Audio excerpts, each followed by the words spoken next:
First dive did not go as planned. We were down for maybe 5 minutes, about 1.5 feet of visibility, so we are moving currently to the next spot.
Okay, we're going to start out with some compound butter for our garlic bread, which is going to be the side for our dish we're about to make.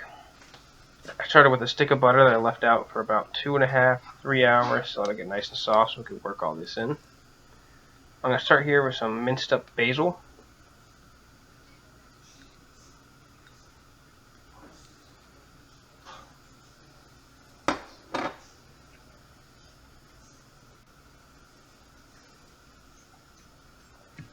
This is just some rosemary.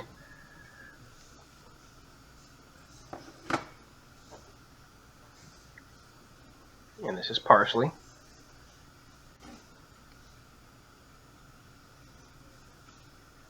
Some thyme.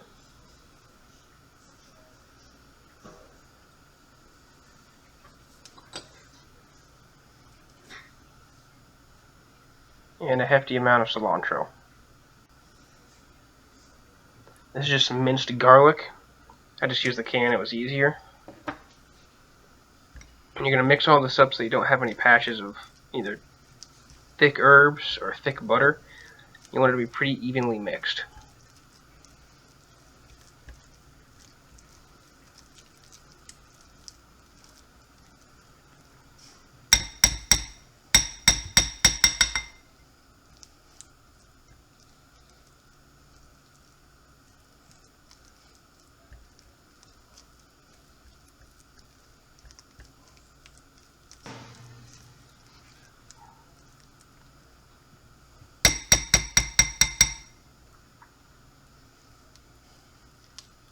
Okay, and as you can see, everything's pretty evenly mixed in here, making sure there's no pockets hidden anywhere else. The next thing we're going to do is get some wax paper pulled out and sit on the counter, and you're going to put that butter onto the middle of the wax paper.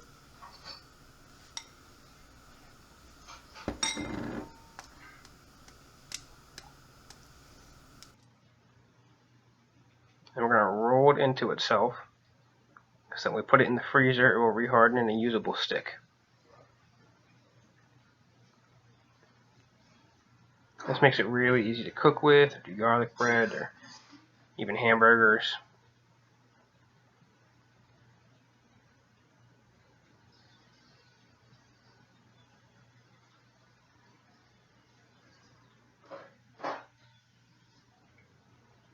And as you can see, I'm going to twist one end, and then twist the other end in the opposite direction so that I can tighten it down. Get a nice compacted stick.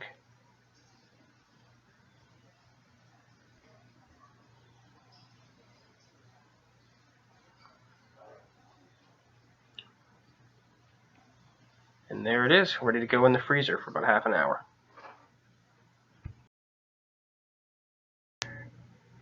Okay, and now we're going to start with the scallops. I'm going to lightly dust them with some Everglades fish and chicken. I highly recommend you check it out.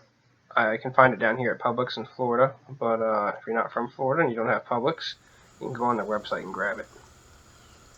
And I'm going to get this cast iron pan ripping hot, put some oil down on it.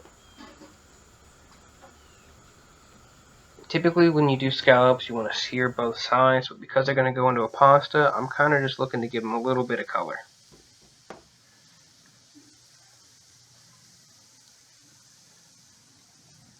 Spread these out and get a little bit of brown to them.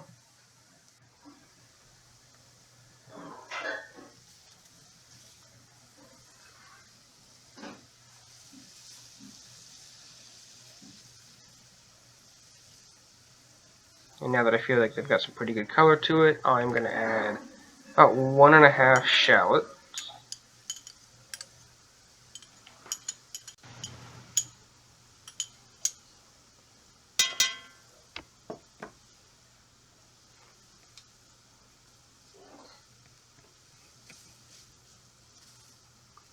After I've let the shallots kind of simmer down a little bit, I'm going to add about 2.5 cloves of garlic. And this is more to taste. I wouldn't put a whole lot in there if you don't like garlic. I love garlic, and so does the rest of my family, so I loaded it up.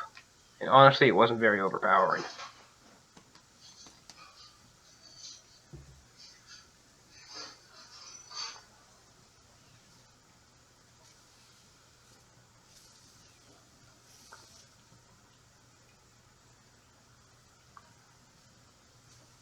And I'm going to let all that just aerate. Get some nice flavor into the pan.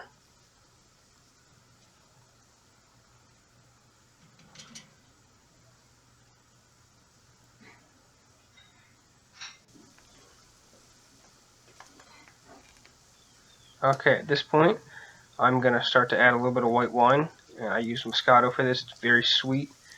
It comes out very sweet. You can taste it in the end product, and it's amazing. I'm going to give that a quick stir and let that simmer down for a second.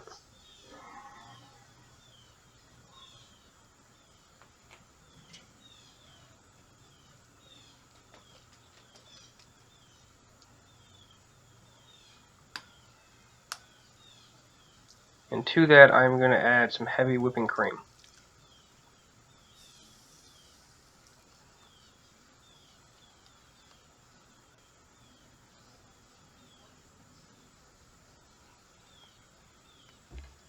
As that simmers down, I added about 3 pinches of pepper and 3 or 4 pinches of salt.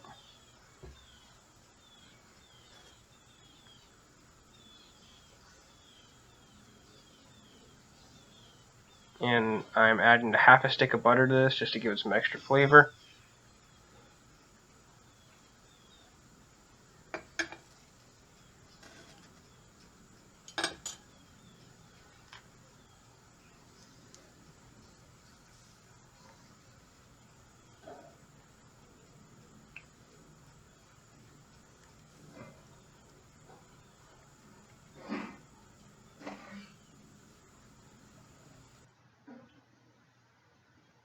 Okay, now that everything's starting to thicken up just a little bit, I'm going to add half of my fresh parsley.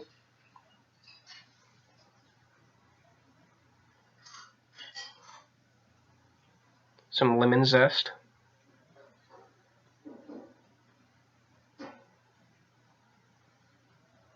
And and mix all that up. If you like lemon with your seafood, I recommend going a little bit heavier on the lemon zest. I don't think this was enough. Last time I made this, I added almost an entire lemon's worth of zest, and it was absolutely delicious.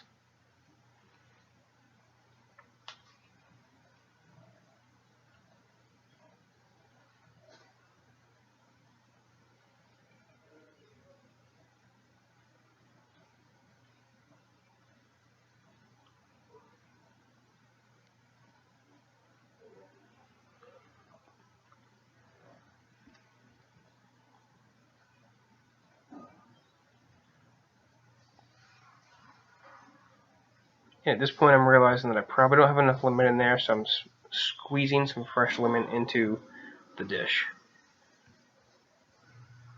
Oh, I think this was a nice touch. I don't think it was as good as the lemon zest. I'm adding about 1.5 cups of Parmesan cheese, pre-shredded, and it's going to melt down and help thicken this up and give it a really nice flavor in the end.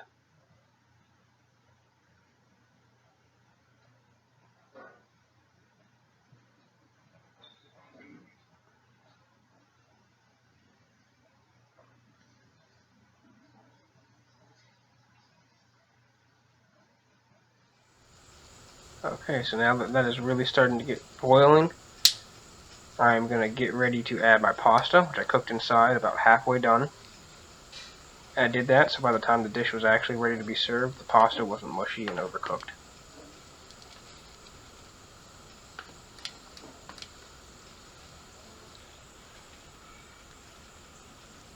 And we're just going to incorporate that into the dish. Make sure we get some sauce all over that.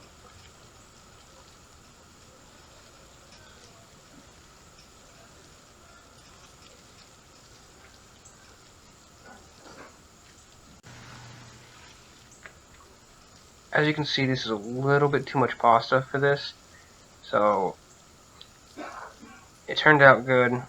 I would have just added a little bit more wine and a little bit more heavy cream, and I think it would have been just a little bit better.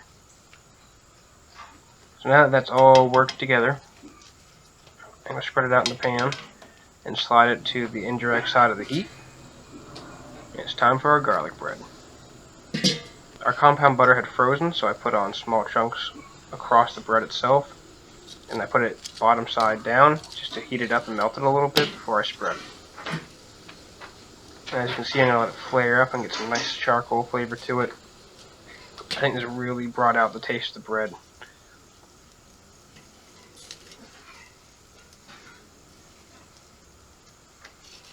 And at this stage, maybe 5 minutes, that bread was down. It turned out perfect. It was crispy on the outside, but yet moist in the middle. Alright everybody, thank you for watching. If you like what you see, please comment, like, or subscribe.